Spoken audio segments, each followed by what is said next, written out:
let's talk about him not paying taxes and where he lived and when he didn't pay them. The New York Times now came out with the story that he took $1 billion loss in 1995 that would probably mean he wouldn't have to pay taxes for 18 years.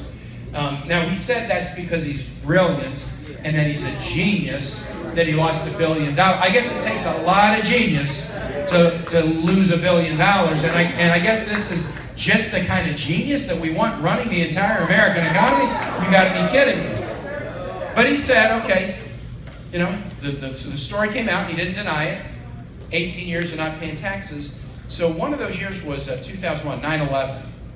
Let me just focus on that year in particular and a couple of years after. Hillary Clinton and Donald Trump's hometown, New York City, was attacked by terrorists on 9/11. The worst terrorist attack in the history of this country.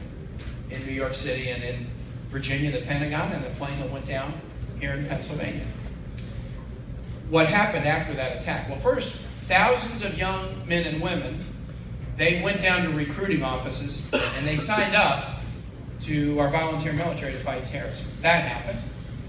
And second, Hillary Clinton, who's a U.S. Senator at the time from New York, she goes to the World Trade Center within 24 hours where they're still looking for survivors and looking for bodies. And then she goes back down to Washington and she fights to get funds to rebuild New York. And then she fights to get funds to provide health care for the first responders who rushed into the World Trade Center, police and fire in New York City and in the Pentagon in Virginia. She worked with Democrats and Republicans to do that. And then as Secretary of State, she worked with President Obama's national security team to make sure that they revived the hunt for bin Laden and found him and wiped him off the face of the earth. So that's what Hillary Clinton did when her hometown was attacked in New York City on 9/11. And so what did Donald Trump do when his hometown, New York City, was attacked on 9/11? Those were the years that he was being smart and not paying taxes, not paying for the fight against terrorism, not paying for the funds to rebuild New York City, not paying for the funds for first responder health care, not paying for the salaries of the men and women who signed up to fight terrorism after 9/11. And he's saying he's smart.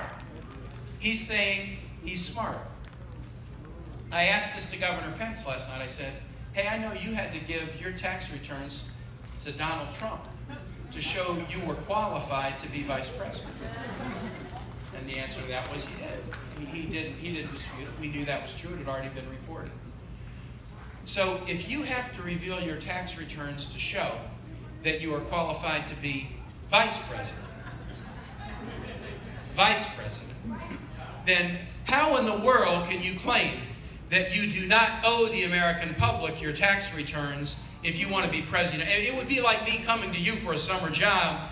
Young man, have you ever worked before? Yes. Can you give me references? I'm sorry, I just can't give it to you. Well, you just graduated from college. You're trying to get a job. Can I see your grades and your transcript? No, I'm sorry. I'm not going to give this to you. Running for president is a job interview, and it's only a job interview for the most important job in the world.